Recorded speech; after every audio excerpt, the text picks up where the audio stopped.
আমাদের খামারে আমরা সবসময় চেষ্টা করি যে হচ্ছে আমাদের গোয়াল ঘর বা গরু ঘরটাকে সবসময় পরিষ্কার রাখতে, এবং হচ্ছে যেন কোনো ধরনের গন্ধ আসলে না বের হয় আর কি। তো এই জন্য আসলে আপনাকে প্রতিদিনই আপনার গোয়াল ঘর বা গরু ঘর সবসময় পরিষ্কার রাখবেন।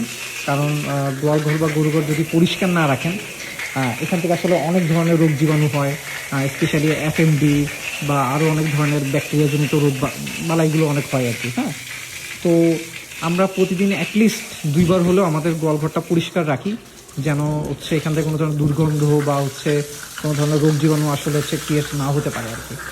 তো দেখা যায় অনেকে গোয়ালঘর বা গরুঘর আছে যেগুলোতে আসলে গন্ধে আসলে যাওয়া যায় না। তো এই ধরনের আসলে গরুঘর বা গোয়ালঘরগুলোতে আসলে রোগবালাই বা এই জিনিসগুলো খুব বেশি হয়। তো চেষ্টা করবেন ইনশাল্লাহ যেন হচ্ছে গোয়ালঘরটা সবসময় পরিষ্কার রাখতে, যেন হচ্ছে গরু সুস্থ থাকে। কারণ হচ্ছে আপনি যত আপনার গোয়ালঘর বা গরুঘর পরিষ্কার রাখবেন, আপনার গরুগুলো তত সুস্থ থাকবে ইনশাল্লাহ।